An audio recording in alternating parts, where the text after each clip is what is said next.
Angela Davis speaks, ... past, question mark, ...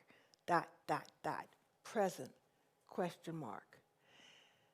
This is the title of the piece that you're going to see, and I want to tell you a little bit about its conception. Basically, what happened is that in the last few years, I've been looking at things that have been going on in the world, and especially in the United States. And I had a deja vu moment, because I started looking at this picture, and then I reflected back to the 60s and the 70s. And I was not a huge civil rights movement activist, but I was on the outskirts of it. And there was a point of recognition for African Americans to recognize their heritage from Africa.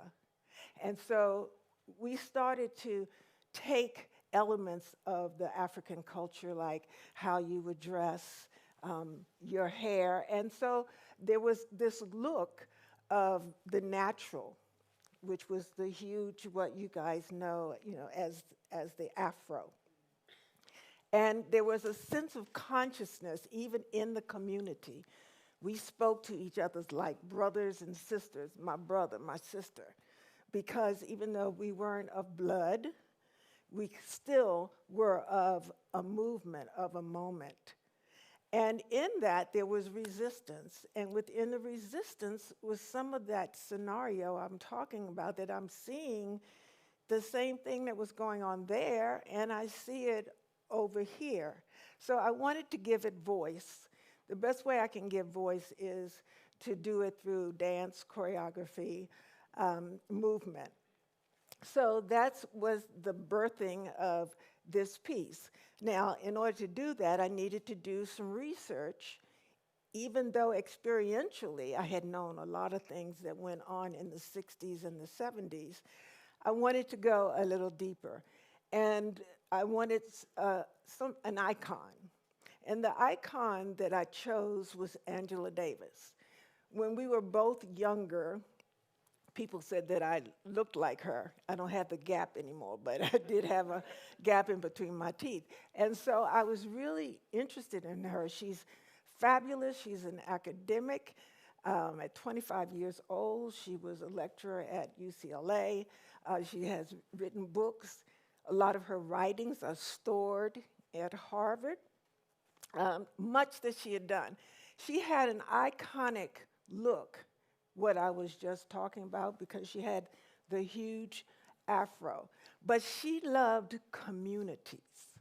She loved oppressed communities. And that's what struck me about her. So I wanted to kind of give her homage, if you will. So another thing that happened with her was that she was actually on the most wanted list.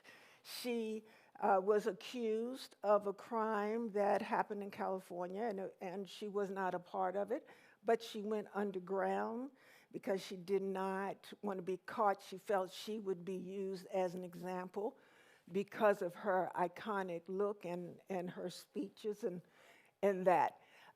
She was captured, and she was incarcerated. Much of that time, she was in solitary confinement, which is hard to even conceive of. While she was there, though, pockets in the United States and internationally were rooting for her, supporting Free Angela Davis, Free Angela Davis.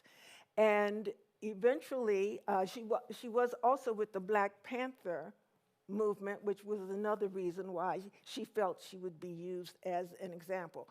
So she was acquitted, but even in that state, there were artists like Bob Dylan and John Lennon of the Beatles, and the Rolling Stones that would write songs about her. Aretha Franklin wanted to pay her bail. So this was something that was really huge and very big. So I wanted to show the power of the 70s and the late 60s and wanted to bring that forth so that we can look at things today in a different way. So how I decided to do that was that I did not use music. I didn't want music. I mentioned that she was in isolation when she was incarcerated. And so I didn't want a melodic kind of music. Angela speaks in the beginning of this work. In the middle is basically those who went out on the street and asked people if they thought that she would have a fair trial. And then at the end, she speaks as she is today. She's still very active today. So without further ado, I would like for you to take in whatever you want to take in from this piece. And thank you very much.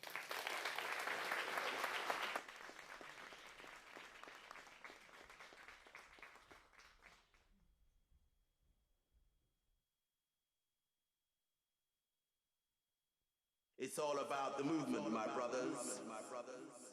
It's all about the movement, my sisters. When you talk about the movement, you are talking about a movement that spreads far and wide. A movement that will dive deep into your soul and deep into your mind.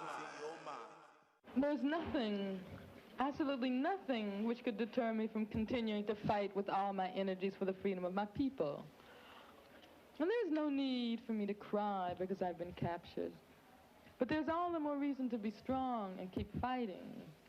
During the time I was participating in the efforts to free the Soledad brothers, I continually warned that any one of us could be set up as the next target of the government's policy of repression, of the repression of black revolutionaries. I'm in prison, but like Malcolm said, all black people, excepting a few who have betrayed us, are in prison. And like Huey said, there are maximum security jails and minimum security jails. The latter constitute the condition of the majority of black people, but many among us are locked up in the dungeons across the country. 95% of us here in the Women's House of Detention are black and Puerto Rican. I am with my people, and we are going to continue to fight inside the dungeon. Do you think Angela Davis will get a fair trial? Not right. Like Edward Kennedy, he takes a girl in the car, and she dies and whatnot, and he's set free. But Angela Davis didn't even do anything, and she's going to jail for it. I don't think it's right. Do you think that Angela Davis will get a fair trial? No, I don't think she'll get a fair trial because of the idea that the first is she has two things against her because she was, they say she's a communist, so I really don't think she'll get a fair trial. Thank you. Do you think that Angela Davis will get a fair trial? I think so, yes. You think so? Yes. Because I think that the people will see that she gets a fair trial.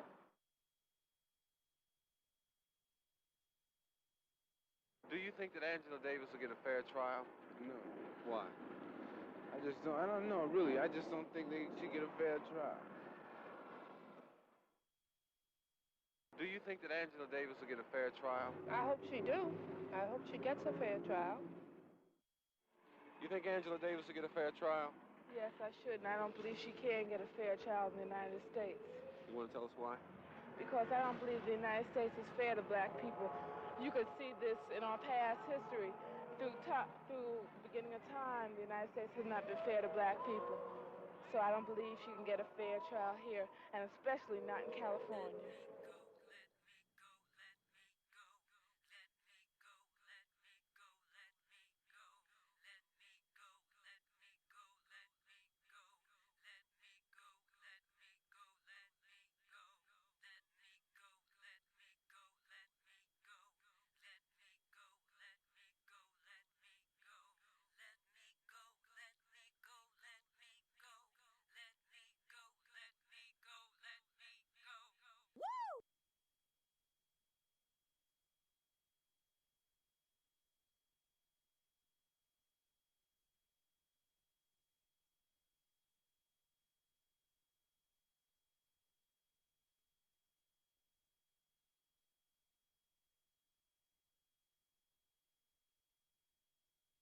I'll tell you what, baby, you gotta let me go.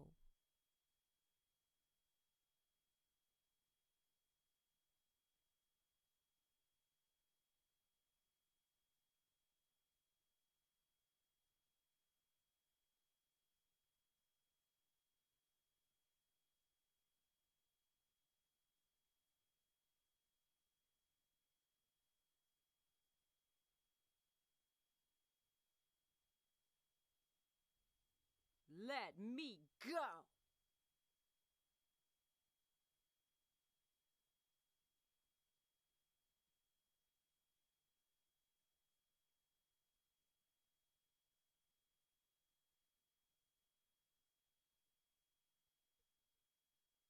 You can't hold me. You can't hold me. You can't hold me. Baby, you can't hold me. You can't hold me down, so help me. You can't hold me. No, no. So let me go. Let me go. So let me go. Oh, let me go. Let me go. Let me go. What you think you're doing trying to hold me? Baby, there ain't a man alive that can hold this one.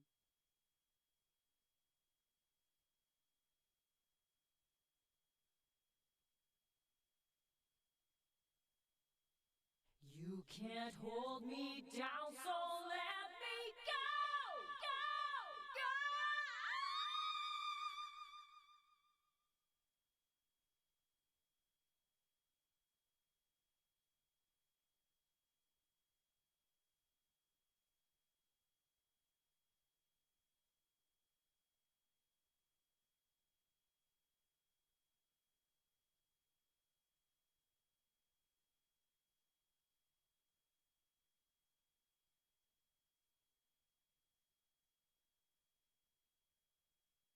Let me go, let me go, let me go, let me go, let me go, let me go, let me go, let me go, let me go, let me go, let me go, let me go.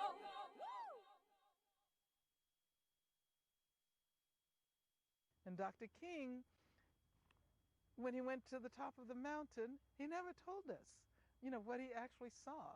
And I would say what he saw was an infinite progression of struggles for freedom. We will never actually reach the point where we can rest.